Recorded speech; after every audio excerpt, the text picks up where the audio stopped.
let's play this last clip. The other story, of course, in the news is the Republican Party's insistence, and it's not even just the Republican Party. Actually, put up this DHS thing. This is pretty stunning. The Department of Homeland Security tweets out here. Let's see the separate ones here. First, what they do is Department of Homeland Security Tyler Holton tweets, citizens of countries outside of Central America, including countries in the Middle East, Africa, South Asia, and elsewhere, are currently traveling through Mexico toward the U.S. And that is presumably, right? Like that almost sounds like they're coming in that caravan, coming through Mexico to come to the U.S. People from the Middle East, Africa, South Asia, very dangerous spots. And Sarah Sanders Huckabee, the press secretary, amplifies this message. Department of Homeland Security says people from the Middle East, Africa, South Asia, and elsewhere are currently traveling through Mexico toward the U.S. Needless to say, this wouldn't be happening if the Democrats for once did their jobs and joined Republicans to fully fund the wall. I don't even... If there was a wall, guess what these people would be doing? They'd be doing the exact same thing, and it wouldn't prohibit people from joining them. But put that aside. The point is, she's just doing this to emphasize that the Department of Homeland Security, this is not political, folks. The Department of Homeland Security is telling you that these outsiders are traveling ostensibly through this caravan. Well, and then reporter Jennifer Epstein asked if this tweet applied to people in the caravan. A DHS official said, quote, the tweet speaks for itself, but we cannot release the data due to law enforcement sensitivities. Yep. Gotta be careful. My favorite sensitivity. Gotta be careful. You can't And that tweet specifically does not say there are people in this caravan. It simply says that there are people who are not Mexican, who are probably traveling toward the U.S. in Mexico, which would be anybody in Mexico traveling north would be traveling toward the U.S., not necessarily heading there as a destination. But the idea that there are people in Mexico who are not Mexican seems fairly self-evident. And the idea that over the course of a day, they might face north and take a step also seems to be unworthy of alarm, ladies and gentlemen. Pretty amazing the extent in which they'll use the U.S. Official security apparatus as a low-rent political operation. So World War II inheritance. There you go. Domestically, too.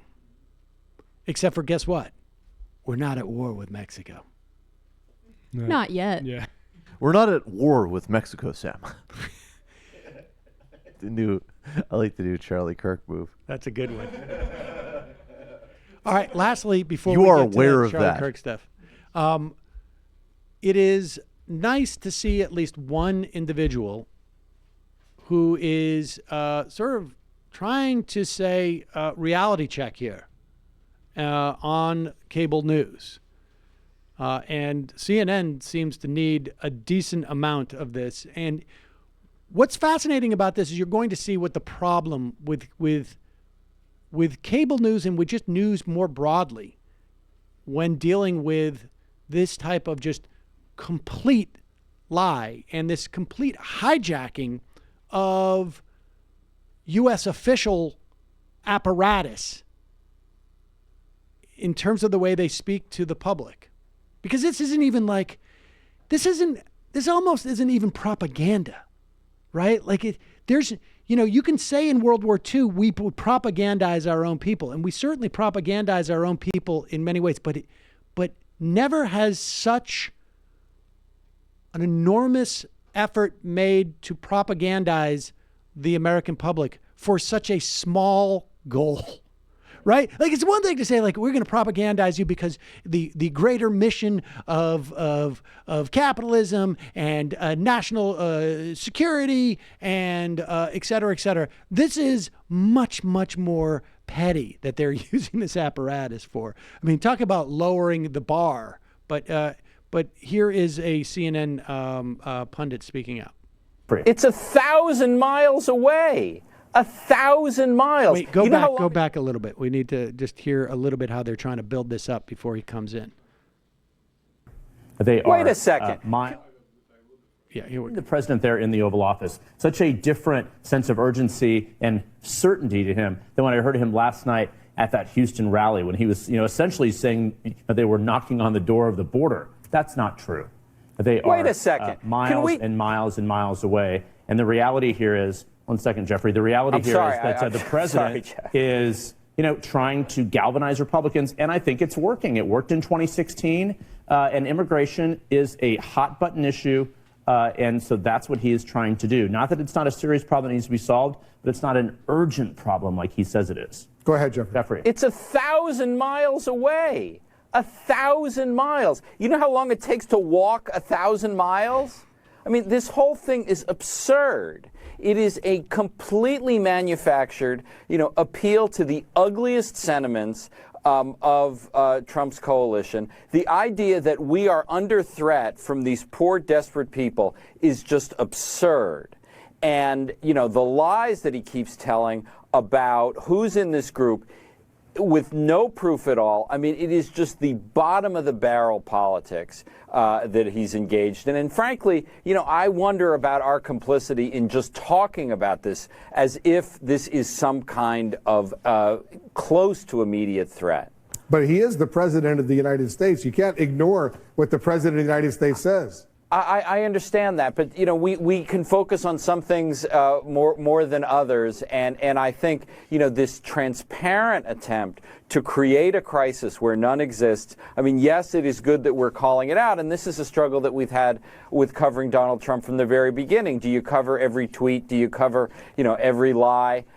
I don't have the answer to that, but this one on the eve of the election is so grotesque that there's something that's even worse about this when you talking about it at all, but then adding the lies is just unbelievable. Yeah. Well, okay, now, so all right, what's fascinating about this is, first off, I can tell you that the one thing that you don't do on cable news, if you want to keep your job, is question the premise of the segment.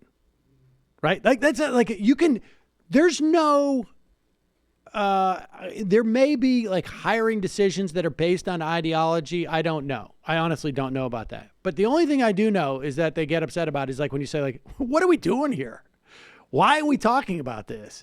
That's what everybody then gets really bummed out. That's when you generally is like, oh, damn it. No, you're not supposed to do that. And I had a moment like that on a show that I was never invited back on. We were just talking about it today, actually. And it was actually a very similar thing. It was over the Ebola stuff. I was on the Al Sharpton show, and Ebola was supposed to be one question of like 5. And the question was going to be, why, Sam, are the Republicans so focused on Ebola? And literally before he goes to me, on the screen, they show a helicopter view of the nurse who had Ebola being transported in an ambulance to the hospital, to the airport. And Sharpton was like, why are they covering Ebola? Why do the Republicans keep talking about Ebola? And I'm like, well, it's on the screen right now. And that's what you can't do. But the bottom line is, why can't we ignore what the president says? I mean, obviously you can't completely ignore it.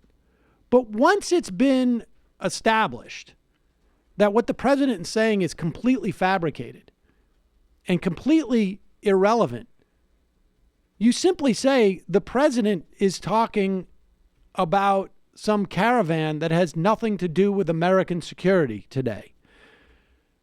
Meanwhile, blankety blank is happening, right? I mean, the media has to figure this out because it cannot exclusively be basically a vehicle for propaganda that they know is propaganda and lies. Yeah, just why is the president focusing on this? Here's the polling data that suggests that the Republican Party is driven by racial animus. There's a segment. There's multiple ways of sort of covering this by covering another angle that's more interesting. I mean, we're doing that now in terms of media critique, but at the end of the day, I don't care what Donald Trump is saying, other than it speaks about who the Republican Party is. So ironically, the guy's giving it to you. I mean, the Republican on the panel is basically saying this is good for the midterms. That's a reporter. Oh, that's a reporter? That's a reporter. Well, okay. Well, the reporter is unintentionally, I think, showing the story there. Exactly. Right. But really what you should have is like a couple other people who are on like, let's talk about demagoguery. Let's talk about the polling that shows how racist these people are. Let's talk about this lady in Minneapolis who thinks that her lake house is going to be occupied by people who are thousands of miles away and charging at her on foot with a 4-year-old on their shoulders. Well, it's the LBJ make the son of a bitch deny it thing, because you basically force the media to use their finite resources of time to, even if they're debunking it, they're still talking about it. Yeah, but debunking, as we were saying, is a hell of a step up. And then all Wolf has is, he said it. He said it. He's the president. I mean, you do it. It's the president. You have to say it. This is one problem, though, with these ostensibly neutral platforms in the mainstream media, which, aren't totally neutral, but like they do feel an obligation to try and show both sides, right? But like, what do you do when one side is unprintable conspiracy theory racist garbage? I mean, that's the thing, is like, how do you prove beyond saying like they're 1,000 miles away, they're a caravan of families who are afraid, that's why they're a caravan. So like, how do you prove it beyond having proved it? That is the dilemma. And move on. And then they got to move on. And if they need to talk about it, then you talk about it. Like, why is it happening? Yeah. Why does he lie? They might call that bias, what we might call analysis, but there's no such thing as a neutral news outlet anyway. So maybe they need to own that a little more, because like, real talk, the people that they are trying to cover, like they did that profile of Identity Europa the other night, like they don't believe in liberal values like freedom of speech or news that checks the facts. And they use liberal platforms in liberal societies to take over and impose, like, I don't want to call them fascists per se, but definitely some fascism-like qualities. And it's really scary. It is.